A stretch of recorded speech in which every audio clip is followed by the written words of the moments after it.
Am știut asta din prima clipă. Simt că-mi pierd mințile.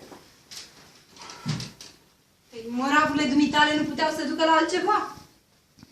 Și încă situația dumitale este suportabilă. Dar situația femeilor care trebuie să trăiască printre nebuni?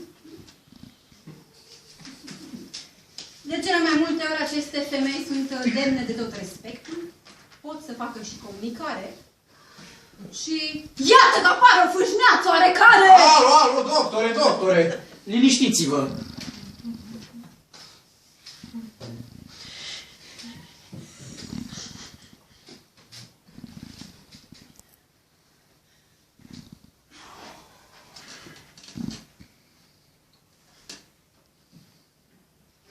Mulțumesc. Cu plăcere.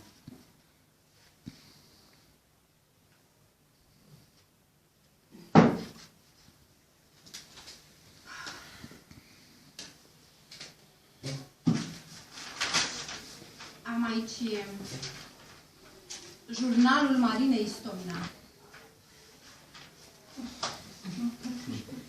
Ascultat acest suflet sublim, această spovedanie a inimii. Deci ăla e un număr nou, nu? Da. Puteți să vă dați seama cu ce fel de individ a avut de-a face această femeie superioară? Cu ASG? Să le dracu pe ASG-ul dumitale. Ascultă.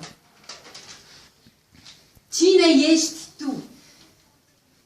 O, spune-mi, iubite, cine ești? Tu care știi să mângâi, dar și să biciuiești. Și clipa de supliciu. Știi să o prefaci în rai, dar nu există viciu pe care să nu-l ai. Ce spui despre sadicul ăsta? E groaznic.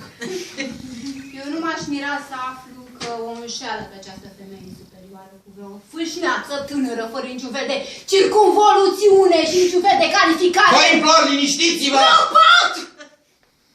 Tipul ăsta este alcătuit numai din contraste. Ascultați. Ești împletit din umbră și lumină.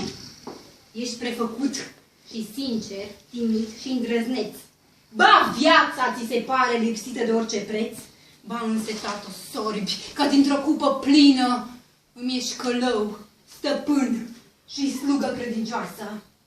Călău, stăpân și slugă credincioasă? Călău, stăpân și slugă credincioasă. Ce spui?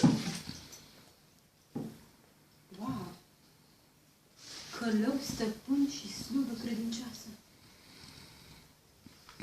Sunt uimită de intuiția poetei care a reușit să realizeze cu atâta precizie tabloul maladiei acestui decrepit. Destul îmi ajunge. Ce e, Garunski? Ești tulburat? Nu, sunt pe deplin satisfăcut. Cu siguranță că dumneavoastră ați avut dreptate și eu sunt la care am luat-o razna. Garunski, ia asta. Nu-i nevoie. Se pare că soarta nu pot schimba. Fiecare trebuie să-și urmeze calea.